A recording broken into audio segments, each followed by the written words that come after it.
Hi, this is Professor Grabowski, and today we'll be discussing the First Amendment. Remember that today's lecture is intended only to be a supplement to the textbook, so make sure that you've read Chapter 2 as well, because you will be tested on that.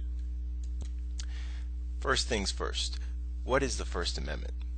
Well, it's part of the Bill of Rights, which were amendments made to our Constitution, the first 10 amendments, and it basically prohibits the government from establishing an official religion or from engaging in censorship.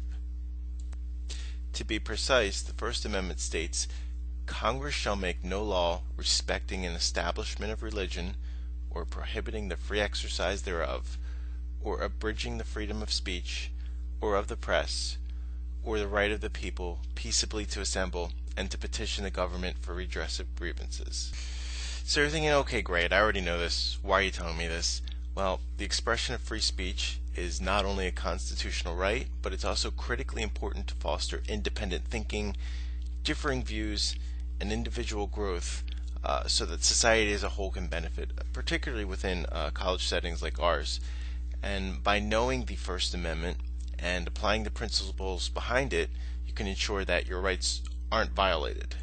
So during this presentation, we will look at the various aspects of the First Amendment and how these issues relate to what you do on a day-to-day basis. We're going to look at a little constitutional history behind the amendment, including how it came to be and past and current practices. Part of the reason I created this video was because so many people take the First Amendment for granted, and there are some startling studies to back that up. Take the Simpsons, for instance, the TV show on Fox. How many of you can name all of the characters? What about 4? How many of you can name 3 characters? How about 2? I'm sure you at least know Homer and Bart Simpson, right? Well, a recent study found that more Americans know the Simpsons cartoon family than they know the First Amendment.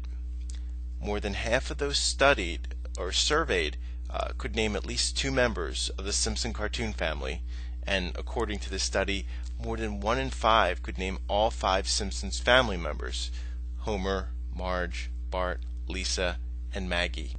By contrast, only 1 in 1,000 people could name all 5 First Amendment freedoms. Talk about a TV generation. How many of you can name the judges from American Idol?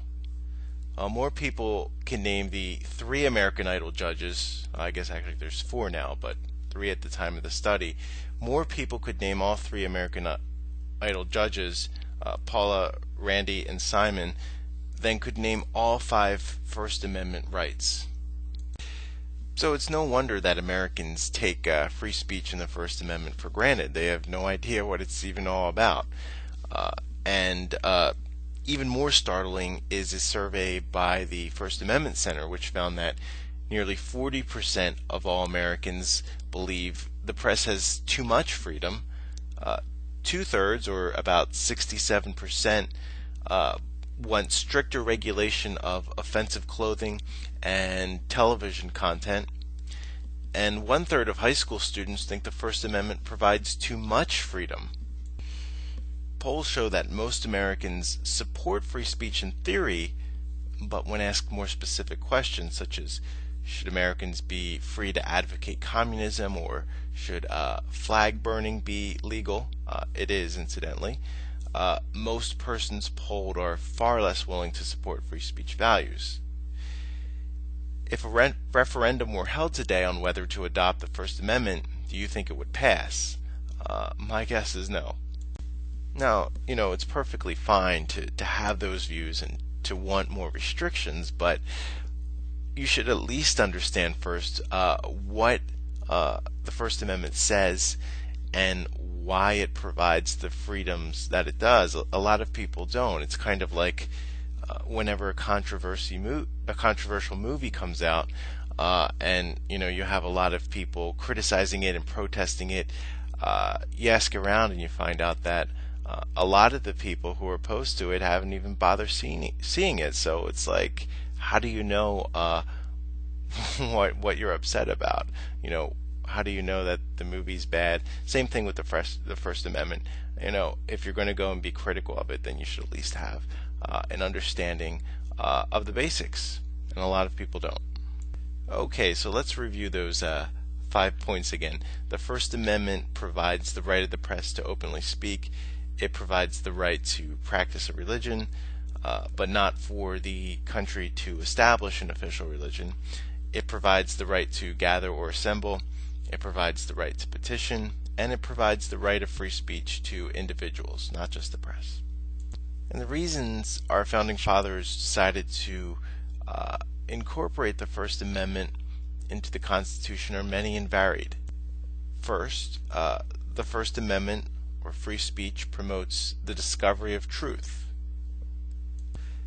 This value was first suggested by Milton, who suggested that when truth and falsehood are allowed to freely grapple, truth will win out.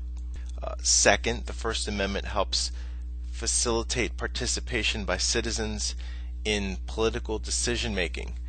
It's been suggested that citizens will not make wise and informed choices in elections if candidates and proponents of certain policies are restricted in their ability to communicate positions. Third, by allowing free speech, it sort of serves as a safety valve function. It's been suggested that a society in which angry and alienated citizens are allowed to speak their mind or vent, that society will be more stable, as people will be less likely to resort to violence. It's also been pointed out that allowing the alienated and disconnected to speak freely enables the government to better monitor potentially dangerous groups who would otherwise act more clandestinely. The fourth reason for free speech in the First Amendment is it assures individual self-fulfillment. Free speech enables individuals to express themselves, create and identify, and in the process perhaps find kindred spirits. Freedom of speech thus becomes an aspect of human dignity. Fifth, it keeps government power in check. As Watergate, Irangate, Clintongate, Bushgate, and all the other gates demonstrate, freedom of the press enables citizens to learn about abuses of power, and then do something about the abuse at the ballot box, if they feel so moved. The sixth reason for free speech is that it promotes tolerance. It's been argued that freedom of speech, especially through our practice of extending protection to speech that we find hateful or personally upsetting, teaches us to become more tolerant in other aspects of life, and that a more tolerant society is a better society. And the final major reason that our founders decided to incorporate freedom of speech into the Constitution, into the Bill of Rights, is that it creates a more robust and interesting community. A community in which free speech is valued and protected is likely to be a more energized, creative society as its citizens actively fulfill themselves in many diverse and interesting ways, or at least that's the philosophy behind it. So that's a brief overview of the First Amendment and the rights it provides. Now let's back up and I'll give you a brief history of the First Amendment, and some of the stuff might surprise you. So remember, the First Amendment is part of the Bill of Rights, those first 10 amendments to the Constitution. Well, the Bill of Rights was originally proposed by James Madison in 1789 and then ratified in 1791 by the full Congress. Originally, Congress intended the First Amendment to be listed third after pay raises. So initially it wasn't the First Amendment, it was the Third Amendment. The First Amendment was moved up to its exalted position only because the original first two amendments were not ratified. The original Second Amendment, however, which dealt with congressional pay raises, was eventually ratified in 1992. And James Madison was very instrumental in adding the First Amendment to the Constitution. Until 1925, the First Amendment restricted only the federal government, not the states. The first Congress that proposed the Bill of Rights wanted to provide protection from the new central government, not the individual states. In Gitlow versus New York in 1925, the Supreme Court held that the word liberty in the Due Process Clause of the 14th Amendment, which applied to the states, included the right to free speech. And something else you might not know, only the Congress can propose and ratify an amendment. The Constitution gives the President no formal role in the amending process. An amendment can be proposed and ratified without the President's approval. Okay, so do you recall the 5 freedoms that the First Amendment provides? Let's now take a look at each of those in more detail. Freedom of the press means a few really important things for the media in regards to news gathering and publishing information. First, they can criticize the government. They can also disseminate truthful information without fear of punishment from the government. And this might seem like obvious stuff. You might think, well, why wouldn't they be allowed to do that? I mean, keep in mind, it's a very American perspective. As I discussed in class and in the previous video, our press freedoms are rare. Most countries do not enjoy the same amount of press freedom that our media does. Most importantly, press freedom has been interpreted by the Supreme Court and other U.S. courts to mean that censorship should not be allowed. If it is allowed, it's only in very rare cases, like the media, for example, can't publish troop locations because during wartime, if they're covering a war, because it could jeopardize military operations. But in general, the Supreme Court has said that injunctions preventing the press from publishing something should be viewed very skeptically. They carry, quote, a presumption of unconstitutionality, end quote. And this freedom of the press to be free of censorship has withstood some pretty intense battles from the government.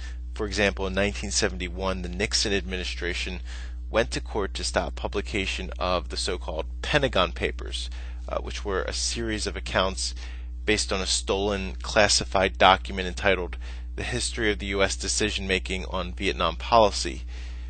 The Nixon administration argued that publication would threaten national security because other nations would be reluctant to deal with the U.S. if their dealings couldn't be kept secret. The court ruled, however, that this violated the First Amendment, and the Washington Post and New York Times were permitted to publish these documents in their newspaper. And in hindsight, perhaps it wasn't the shrewdest decision, because it turned out, as a result of the publication of these documents, the Soviets were able to figure out that the U.S. had been spying on them. They had planted bugs, for example, in some of the limousines of their top officials. So consequently, they were able to go and remove those bugs and prevent the CIA from eavesdropping. And raises an interesting issue about, well, should the government or should the courts perhaps defer more to administration government when they say there is a need to protect national security and we shouldn't allow publication of this. On the other hand, if you defer too much to the administration, there's the potential for a lot of abuse, as we saw during the previous administration and all the wiretapping that was going on, not just of terrorist suspects, but also just innocent Americans who had their civil rights violated. So there's no right or wrong answer on this, just something to think about. And this is what the Supreme Court and all courts and judges have to keep in mind when they face these decisions. It's always a matter of balancing rights. There is no absolute right to free speech. There's no absolute right to anything. There's always circumstances and different rights to weigh and considerations to take into account. Consider this hypo. What if someone wanted to print an article on how to build a nuclear bomb? Well, it already happened. The United States went to court to prevent publication of an article scheduled to appear in the left-wing magazine The Progressive. They wanted to run an article with the title The H-Bomb Secret, How We Got It and Why We're Telling It. And it basically was a how-to-do account for anyone wanting to build an atomic bomb. The court decided that the article presented a clear and present danger of speeding the efforts of foreign nations or terrorist groups interested in developing atomic weapons. So they issued an injunction against publication. But later, the story ended up being published anyway outside of the United States, so the case became moot. And to date, no direct harm has been traced to the story. So you just never know with these types of stories when newspapers want to exercise their First Amendment rights, publish this information, and the government saying, "Oh no, there's a national threat." You just never know. I mean, the Nixon case, government lost, and it ended up hurting the government. It turned out that there was definitely legitimate national security concerns. However, in the case of this atomic bomb, the court said, no, you can't publish it. Well, it turned out that no harm came of it anyway. The article ran anyway, and no bad came of it. So as you can see, the press enjoys quite a bit of freedom, but keep in mind that there are some limits on news gathering and reporting. For one, there's no right to a confidentiality of sources. Some states have adopted shield laws allowing reporters to keep sources confidential, but even that has its limits, and reporters may have to reveal the identity of sources in certain situations. And of course, there's no federal law or federal shield law guaranteeing reporters that privilege. Reporters, the media does have access to news events, but this right can be limited. For example, if there's an airplane crash, for safety reasons, the news media may not have access to the immediate area, and parts of trials, usually before the trial begins, may also be restricted in order to ensure that the defendant receives a fair trial. The judge might limit pretrial publicity. Freedom of religion is interpreted to mean a few things. First, the freedom to practice whatever religion you want or have whatever beliefs you want, the freedom to switch religions if you want to, and the freedom to not follow any religion at all, to be a non-believer. The First Amendment also prohibits the government from establishing an official religion for the country. And these rights regarding religion are based on the founding fathers' own experiences. Remember that a number of the early colonies were founded as a result of religious persecution. So in this new country, in the United States, they didn't want people to have to go through what they went through. They wanted people to be able to practice their own religion, and they also didn't want to have religion shoved down the citizens' throats. They wanted them to be free to do whatever they want. They didn't want the government to be involved in religion at all. So the First Amendment isn't just about free speech and free media. Freedom of religion also forms a part of it, and a lot of people overlook that. When we talk about the right to gather, basically, in general, a gathering is when a group of people come together to air their grievances, such as through a protest, a rally, a forum, a debate, something like that. Generally, you're allowed to gather as long as the gathering does not obstruct traffic, pedestrians, or other normal business, and does not create any life or safety issues. Now, communities, public universities, and different bodies like that can place restrictions on the time and place of the protest or of the rally, but they can't restrict the speech itself. So just because they don't, agree with what you say, for example, if the Ku Klux Klan wants to hold a rally in your community, they can. They might have to get a permit, but the town council can't deny it based on the fact that they don't like their racist speech. They can, however, require them to hold the rally at a certain time of the day, and to keep the decibelage, the noise, to a certain level. The right to petition the government is the freedom of individuals and sometimes groups and corporations to petition the government for a correction or repair of some form of injustice without fear of punishment for the same. Although this is often overlooked in favor of more famous freedoms and sometimes taken for granted, many other civil liberties are enforceable against the government only by exercising this basic right. Okay, now let's talk about the freedom of speech. This right, freedom of speech, applies to just about any kind of expression, including signs, banners, posters, songs, chants, lyrics, visual displays, graphics, medias, gestures, or any other non-threatening expression or action. So it's a pretty broad spectrum, and actually this is where a lot of people get into trouble because their understanding is that an individual can't put up a sign or wear a t-shirt that has some sort of message. So the First Amendment gives you actually a lot of leeway to create some pretty offensive signs, but there are exceptions.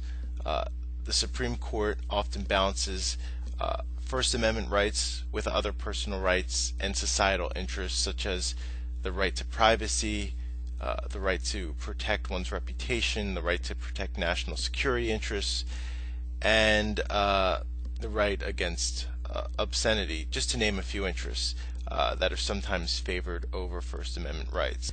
Consequently, sometimes the First Amendment or free speech wins out, and other times other rights win out and speech is restricted. It's tricky. For example, what if you have a t-shirt that says "fuck Bush"? Is that free speech or not? Is it allowed? Yeah, it's allowed. It's free speech. You're expressing an opinion. Now, what if you said to one of your classmates or to one of your professors, "fuck you"? Is that free speech? Is that permissible? No, it's not free speech. It's not permissible, because it's gone from being an expression of free speech to a possible threat. Okay, free speech cannot be threatening, but it can be rude. So the t-shirt is fine. You might find it rude, might find it offensive, but it's free speech, it's protected. Saying "fuck you" to someone, that's not only rude, it's impermissible, because they may interpret it as a threat that you intend to do them harm. So speech doesn't have to be nice or polite to be protected. Individuals are constitutionally guaranteed the right to express themselves as long as their speech is in a non-threatening, non-violent manner. Free speech may be rude, but it's still protected. And remember, when we talk about free speech, we mean more than just actual verbal communication. We mean things like signs, banners, t-shirts, gestures. All of that stuff is considered speech and falls under constitutional protection. On the topic of free speech, there are a few important clarifications and exceptions. First, more restrictions are allowed on speech when it comes to students in grades K through 12. And basically, if the court deems that the speech interferes with the school's educational mission, they're going to allow school officials to censor that speech. So you could have speech that would normally be allowed if you were an adult or if you were in a public place, but if you're in a grade school or high school setting, it's going to be restricted. For example, in a 1986 case, Bethel School District versus Frazier, the court ruled that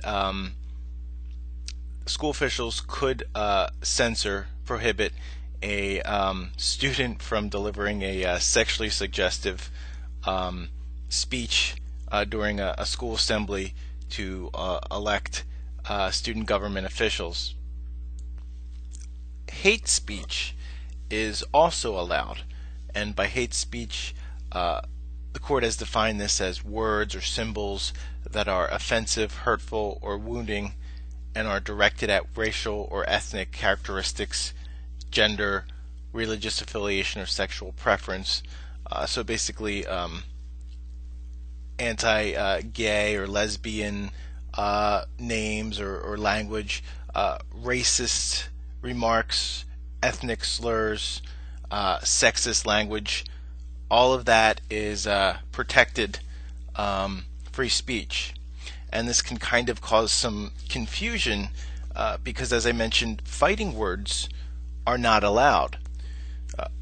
If you use fighting words, which the court has defined as words which by their very utterance inflict injury, you're not protected under the First Amendment. So it's confusing because, I mean, hate speech, racial slurs, sexist language, things like that would seem to be the kind of language that inflicts injury. And, you know, if someone called you a racist name or sexist name, you'd probably want to pop them, but it's not illegal for someone to use hate speech.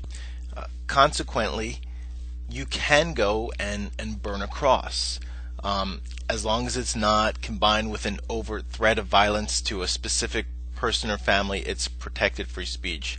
So you can go and burn a cross in public, and as long as there's no sort of note on it saying, oh, we're going to kill you or die or something like that, it is protected free speech. In fact, Chapter 2 discusses such a case, RAV versus the City of St. Paul. Basically what happened was back in the early 90s, a group of kids went and put a burning cross on a black family's lawn in St. Paul, Minnesota.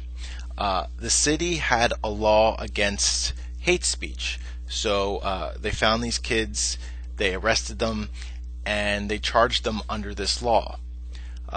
The kids and their attorneys filed an appeal. It ultimately went to the U.S. Supreme Court, and they struck down the lower court's rulings. They said that you couldn't prosecute these kids under the hate speech statute because it was inconsistent with the First Amendment. Now, these kids could have been arrested and prosecuted for trespassing, right? Because they were on someone's property that they didn't belong on, they didn't have a right to be on. But the city didn't pursue that route. Instead, they tried to sue them, make an example of them, and sue them under this hate speech ordinance, and it didn't work out for them.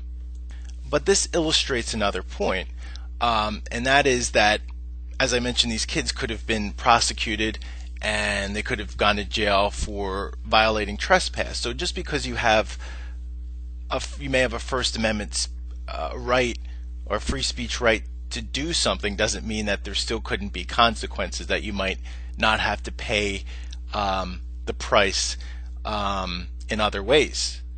For example, if you have a false report and you go and publish it in the newspaper, the government probably isn't going to be able to step in and stop you from publishing that report. Remember, Supreme Court looks down on prior restraint. But after it's published, you might get sued for libel.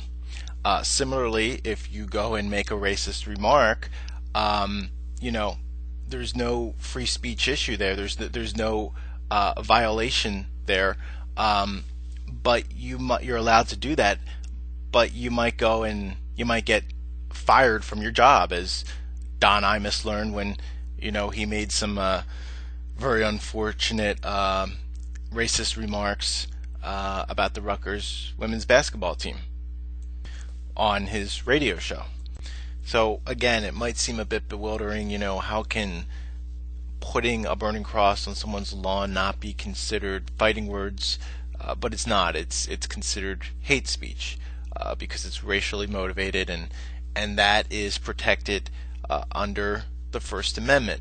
But even the whole hate speech issue aside, just trying to figure out what constitutes fighting words is in and of itself very tricky. And if you look over the history of rulings in this country, on fighting words, what are fighting words, what aren't, you'll find that the court has made some very inconsistent rulings. So unfortunately, I can't give you a really neat definition of what constitutes fighting words. For example, in a 1942 case, Chaplinsky, the Supreme Court sustained the conviction of a Jehovah's Witness who addressed a police officer as a, quote, goddamned racketeer, end quote, and a, quote, damned fascist, end quote. It ruled that those words, quote, by their very utterance inflict injury, end quote, and are, quote, no essential part of the exposition of ideas, end quote. So that's basically your definition of fighting words, words that by their very utterance inflict injury. But now in other cases, courts have, including the U.S. Supreme Court, protected highly offensive speech in circumstances suggesting potential danger. For example, in a 1982 case, the Supreme Court found constitutional the NAACP's statement to members, quote, if we catch any of you going in any of them racist stores, we're going to break your damn neck, end quote. The court said the statement fell short of a direct threat or ratification of violence. So, you have the situation in Chaplinsky, and then you got the situation in the NAACP case. I mean, both cases, it seems like the words were pretty threatening, yet you had two different rulings. And it illustrates how difficult it is sometimes drawing a line on these free speech issues, particularly the issue of fighting words. Okay, a couple more situations I want to address regarding free speech. The first is pornography. Do you think it's permissible free speech, or do you think since it's, some people would argue obscene, that it's illegal and not protected by the First Amendment? Well, it's the former case. It's protected free speech. It is permissible and legal. Courts view it as art, just like music, painting, and ballet. In most cases, therefore, the government cannot prohibit it. However, they can regulate it through zoning laws, commerce laws, postal policies. So, for example, Hustler, when they mail out their magazines, they have to cover them with like a black cover, so that someone handling the mail, or if a kid happens to pick up the mail, they wouldn't see the cover of the magazine and nude photos. Likewise, local municipalities and towns can arrange their layout so that strip clubs can't be operated in certain areas, or that they can't operate during certain hours. And as I mentioned before, the one area of pornography that the government is allowed to prohibit and regulate is child pornography. Any materials or creating any materials that involve children and sexual acts is prohibited and will land you in jail. And finally, commercial speech, things like magazine advertisements or television commercials, also enjoy some First Amendment protection. However, there are some exceptions. The test is, there's a three-pronged test. First, the commercial speech cannot involve an illegal activity. So, for example, you can't take out an ad soliciting a hitman, or soliciting a prostitute, or offering your services as a prostitute. You can't engage in false advertising. That's the second exception. And the third is the government must show that their interest in restricting the commercial speech is substantial, that the regulation in question directly advances the government's interest, and that the regulation is narrowly tailored to serve the government's interest. So, for example, for certain things like advertising tobacco and alcohol, the government may be allowed to impose some restrictions, for the sake of protecting innocent kids from being exposed to the advertising and taking up smoking, something like that. Okay, so that sums up free speech. But there's a catch. There is a caveat to the First Amendment, and free speech, and it's a very significant caveat. The First Amendment applies only to when the government can act. So in other words, when Congress or state legislature or a local government or public school has a law or policy abridging speech. Suppressions of speech are not violations of the First Amendment unless the state does the suppressing. The state could be either the federal government or, as of 1925, a state government. It could be a public school. Many mistakenly think that any suppression of speech, including suppression by private citizens, violates the First Amendment. Such a private action may be objectionable for ethical or social reasons, but it does not present a constitutional issue. So, consider these hypotheticals.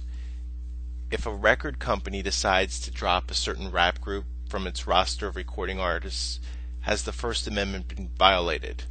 No. It's a private company. They can do whatever they want. If a United States Senator makes a speech in which he says he personally wishes that Hollywood would stop making X-rated movies, has the First Amendment been violated? No, he's expressing an opinion. He hasn't passed any sort of law against that, so there's no constitutional violation. He's allowed to go and express his opinion. If the spouse of a vice president of the United States urges that recording companies adopt a voluntary rating system to warn parents about offensive content, has the First Amendment been violated? No. So remember, the First Amendment applies only when the government or a government agent at the local, state, or federal level attempts to restrict someone's First Amendment rights, but it doesn't apply to private actors, private companies, things like that. Since you're at Marist College and it's a private school, the stuff we just talked about, the First Amendment, does not apply. If you were at a public high school or at the State University of New York, which is public university, the First Amendment would apply. So unfortunately, if you ever hear someone at the college at Marist complain that the school is violating their First Amendment rights, well, they're off base. You don't have any First Amendment rights if you're a student at Marist College. But as I discussed in the previous video, the primary media law, a lot of times colleges, private colleges like Marist, do try to maintain a free speech friendly environment because it is an institution of higher learning, and they don't want to be seen as censoring. They want people to be able to freely express their ideas and share information and learn from that. On the other hand, not all schools are down with the First Amendment, and even at some public universities there have been some pretty startling abuses of First Amendment rights and free speech privileges. The problem is that a lot of students, as we discussed at the beginning of this video, a lot of people in general aren't aware of all the protections that the First Amendment provides, or if they are, they lack the backbone to challenge it for fear of retribution from school officials, or they don't have the resources, they don't know how to go about protesting it. If you take a look at the screen, though, here are some of the more concerning examples of some of the free speech suppression that has occurred on higher education campuses at universities and colleges in recent years. Okay, so that just about wraps up today's presentation. Remember, if you have any questions, you can ask me after class or email me. And I'm going to conclude by giving you some questions, and this will give you an idea of what to expect when you take the midterm later in the semester.